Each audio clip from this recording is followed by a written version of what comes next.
Nice అండి. మీకు చిన్నప్పుడు మీకు ఇప్పటికేదో ఈ గార్డెనింగ్ అలవాటని ఇలా గార్డెనింగ్ తోట పని చేయటం అన్ని. సో రిలాక్స్డ్ టైంలో ఇలాంటివి కూడా చేస్తున్నారా ఇంకా? లేదండి ఇప్పుడు అంతా పూర్తిగా ఇప్పుడు ఇంకా ప్రాబ్లం వచ్చింది ఏంటంటే ఒంగోలు ఇప్పుడు ఈ మధ్య ఎక్కువ హైదరాబాద్లో ఉండాల్సి వస్తుంది. నేను ఒంగోలు పోయాను అనుకోండి, క్యాడర్ అంతా అది ఇది అంటే ఆడపోతే ఎక్కువ మాట్లాడాల్సి వస్తుందని చెప్పి అవాయిడ్ చేస్తే, అది కూడా నేను దూరంగా ఉన్నా కూడా నా గురించి ఆడ మాట్లాడుతుండేటికి ఫోకస్ చేస్తుండేటికి ఇంకా నాకు తప్పట్లా. నేను మనకు చెప్పొచ్చాను, నేను ఇంకా ఒంగోలు ఎక్కువ ఉంటాను అని చెప్పేసి వచ్చిన. ఎందుకంటే నేను దూరంగా ఉన్నా కూడా నాకు అదే జరుగుతూ ఉంది. సో పబ్లిక్ కన్నా హెల్ప్ చేద్దాం ఉండి తెలుసుకునే దీనికి మీరు డిసైడ్ అయ్యారు. మీరు పవన్ కళ్యాణ్ గారితో సినిమా తీయాలని మీరు కోరిక ఎక్స్ప్రెస్, అంటే దానికి ఏదన్నా పొలిటికల్ స్టోరీనా లేకపోతే ఆల్రెడీ స్టోరీ జరిగితే ఊరికే అంబిషన్? యాక్చువల్గా నాకు ఎప్పటి నుంచి కూడా సినిమా తీయాలనేది ఉండింది. ఒకసారి తీయాలని రెడీ చేసి అంతా చేసి మళ్ళీ ఈ పొలిటికల్లో ఈ గోల్లో పడిపోయి ఆగిపోయినా. అప్పుడు రామానాయుడు గారు నాకు మంచి క్లోజ్గా ఉండేవాళ్ళు. ఆయన చెప్పినాడు మేము బ్యానర్లు పెట్టుకొని తీద్దామని చెప్పినాడు. అట్లా కొద్దిగా అట్లా వచ్చింది. కళ్యాణ్ గారు కలిసినప్పుడు కళ్యాణ్ గారు సినిమా తీయాలని చెప్పినాడు. ఎందుకంటే నాకు కళ్యాణ్ గారు తోటి ఉన్నట్టు ప్రొడ్యూసర్స్ నాకు క్లోజ్ అసోసియేషన్, ఆయన ఫ్రెండ్స్ నాకు క్లోజ్గా ఉంటారు. అట్లా కొంచెం సరే చూద్దామండి. ఇప్పుడు మీరు ఒక బీయింగ్ సీనియర్ లీడర్గా ఇలాంటి ఆటపోట్లు అలాంటివి ఎన్నో గతంలో తట్టుకొని ఉంటారు. ఈ ప్రచారాలని వీటిని బహుశా మీరు పెద్ద అంత సీరియస్గా తీసుకోవాల్సిన అవసరం ఉండదు. అయితే పాలిటిక్స్ అనేది ఏంటంటే ఒక్కొక్కసారి ఆ డైనమిక్స్ ఇప్పుడు ఈ మధ్య శరవేగంగా మారుతున్నాయి. అంటే ఒక్కటి సార్, నేను చిన్న విషయం, మనం సరే ఆటపోట్లు ఉంటాయి, వాళ్ళు ఇస్తారు, బట్ పార్టీలో కూడా సపోర్ట్ ఉండాలి, ఖచ్చితంగా ఉండాలి. ఇప్పుడు నా గురించి మాట్లాడుతున్నప్పుడు కావాలని మాట్లాడుతున్నప్పుడు పార్టీ నుంచి సపోర్ట్ రావాలి.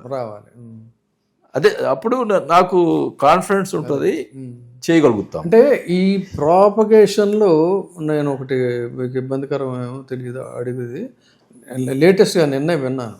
ఈ ప్రాపగేషన్ చేస్తా వాళ్ళు ఎంత బలమైన ప్రాపగాండ చేస్తున్నారంటే ఆయన మూలాలన్నీ కూడా, ఆయన బంధుత్వాలు మూలాలన్నీ కూడా మళ్ళీ వైసీపీతోనే ఉన్నాయి.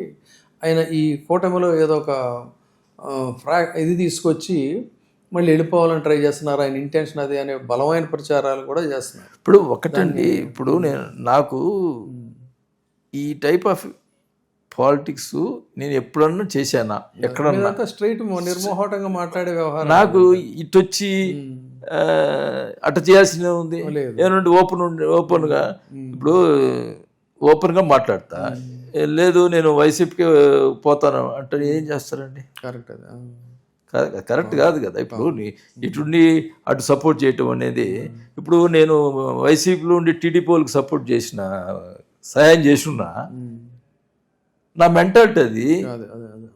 ఎవరు వచ్చినా సహాయం చేసేదానికి ఇవన్నీ మీలాంటి సీనియర్ లీడర్స్కి వీళ్ళు చేసే ఈ ట్రాప్స్ ఇవన్నీ కూడా చాలా స్మాల్ థింగ్స్ నాకున్న అబ్జర్వేషన్లో. అండ్ మోరోవర్ ఏంటంటే being a senior leader, that ఒక బలమైనటువంటి ప్రాంతంలో ఒక బలమైనటువంటి నాయకుడిగా ఉన్నప్పుడు yours is a hot seat. మీకు ఆ డిమాండ్ ఎప్పుడు ఉంటుంది. మీరు అన్నట్టుగా మీ అధినాయకుడు విని okay nothing to worry you go ahead అంటే మీ పొజిషన్ ఖచ్చితంగా ఎవరైనా కూడా వదులుకోరు, మీలాంటి నాయకుడు వదులుకోవాలని కూడా అనుకోరు. ఆ ప్రాసెస్లోనే చంద్రబాబు నాయుడు గారు అడిగారు, ఈయన అడిగారు. రేపొద్దున మనకు పాత కాంగ్రెస్లు అనేవాళ్ళం, ఇవన్నీ మర్చిపోయి పుట్టింటికి వెళ్ళిపోతున్నాం అన్నట్టుగా నాయకులు. అలాంటివి కూడా మీకు అవకాశాలు ఉంటాయి. Let us hope you will have a very bright future. ఇవన్నీ కూడా చిన్న చిన్న కారు మబ్బులు లాంటివి, మీరు అంత కేర్ చేయాల్సిన అవసరం లేదని అనుకుంటున్నానండి నేను. అదే నాకంటే నాకు మెయిన్గా సార్, నేను అంటే నిజంగా చెప్తున్నాను, అపాన్ గాడ్ చెప్తున్నాను, ఇది చెప్తున్నాను, నేను పాలిటిక్స్కి వచ్చిన తర్వాత మా నాన్న ఇచ్చిన ఆస్తులు సగం అమ్మేసినాను. ఇది నా పొజిషన్, ఇది ఒరిజినల్.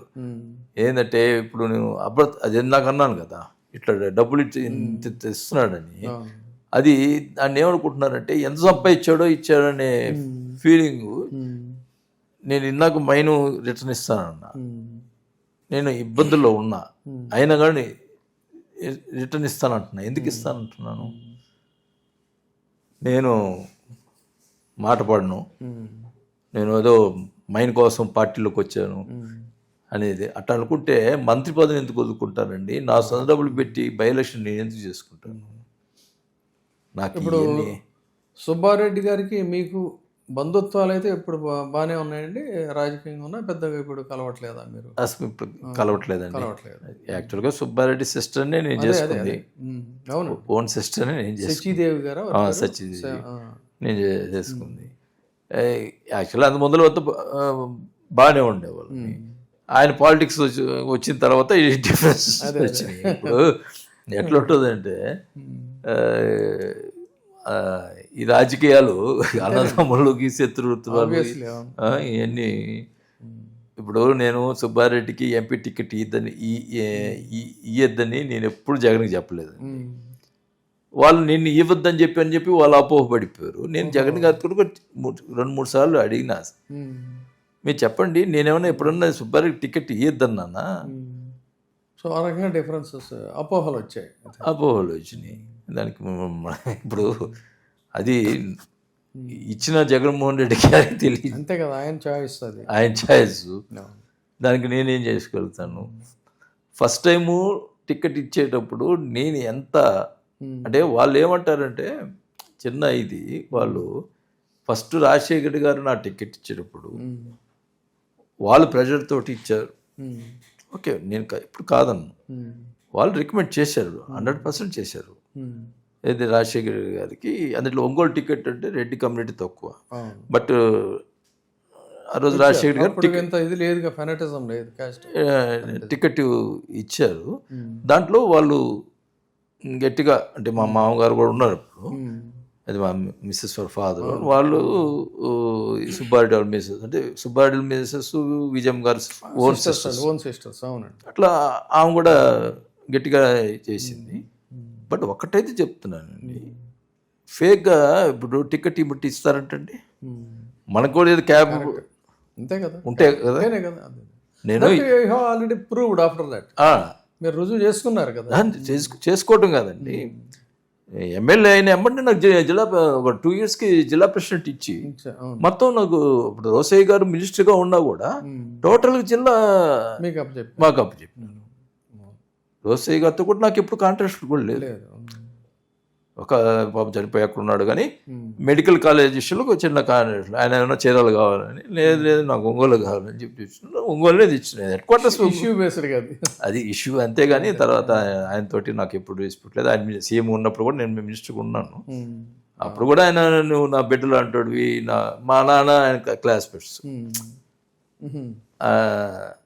రోసయ్య గారు, వెంకటేశ్వర రెడ్డి గారు, ఆయన హిందూ కాలేజీలో స్టడీ డిగ్రీ.